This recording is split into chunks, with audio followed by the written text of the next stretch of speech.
So this IoT event Microsoft hosts is a fantastic event for a number of reasons. Most importantly, it's a great space to meet people, meet other partners of Microsoft, meet Microsoft executives, customers. So it's a place you network and you meet other people who are part of your ecosystem. And number two, a place to learn. We can't learn fast enough. So to come here and have thought leaders and practitioners share their ideas, ask us tough questions is a good way for us to get smarter on the space. So one of the key learnings that we're finding a lot here is a desire and aspiration by a lot of companies, a lot of customers to realize the benefits of IoT. We all know IoT is a big deal. Amazing possibilities, but what's possible right now? We're beyond the point of pilots, we're beyond the point of strategizing. We are looking for benefits and results now. So what I'm learning here is there's a really strong appetite for that, and the companies who can make reality happen today of IoT will be successful. So everybody dreams about IoT. Most companies are failing. When you look at the results of many consulting firms' research, roughly 70% of companies are failing in their IoT initiatives. Why is that, and what can you do about it? The number one reason why is around people, culture change and process change and change management. But the number one technology problem is data and data infrastructure. People don't get the data right before they start doing all the sexy stuff. So the secret to success is get the data right. Make sure you have the right infrastructure. Make sure you understand your data. And it's good data to feed the applications. So the beauty of this conference is Azure, which is a great cloud platform for the industrial space, has an amazing list of partners which helps companies get the data right to be successful in IoT. It's a prerequisite to the big payoff. Events like IoT in Action are so important and important to do regionally. Very often we do things in Chicago or Berlin. It's nice to do things in places like Warsaw and other markets. There are a lot of companies in Eastern Europe, for example, parts of Asia and South America that are trying to do IoT, and it's good to bring the intelligence, the thought leadership, the partners to them as well on the ground. These are important because Microsoft, many of us view as one of the world leaders, the thought leader of the space, helping enable what's possible. So it's kind of their duty as a thought leader to bring together other thought leaders, to bring together customers and partners to make this come to life. The better they do a job of bringing this to life, the more successful customers become, the more successful their partners like myself become. So Crate has a database that was purpose-built for machine data in the IoT world. That is modern applications that are really bringing IoT to life. Now, what's unique about us? We do large amounts of data, terabytes on up. We do it at a real-time basis.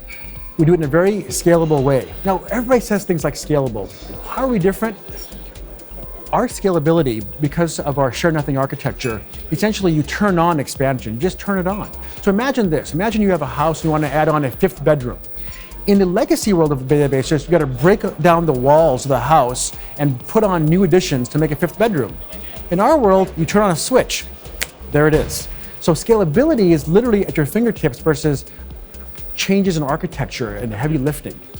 That's what is holding a lot of companies back from expanding. It's hard to scale efficiently, manage all the data in IoT. We help make that happen.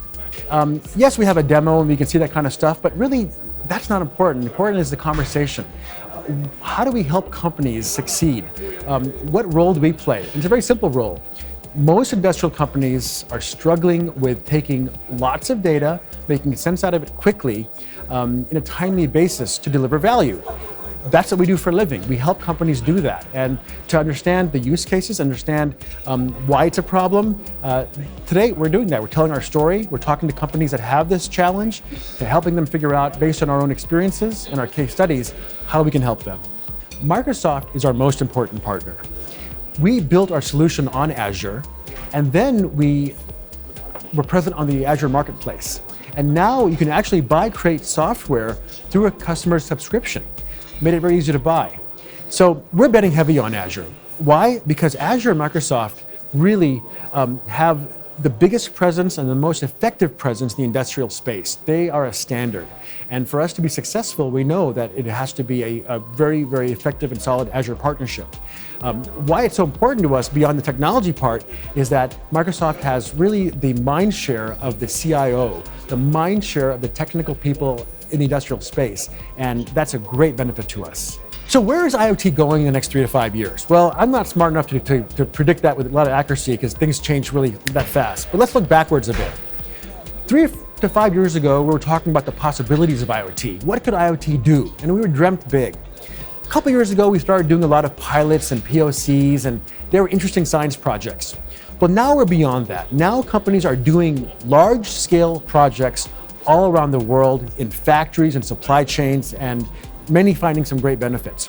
Where we go from here is that complete companies change their business models. Business models start to become totally different. What you sell, you start selling things as a service. You don't sell a machine, you sell a function of a machine as a service. So IoT no longer becomes a technology project, it becomes a business model that totally transforms certain industries.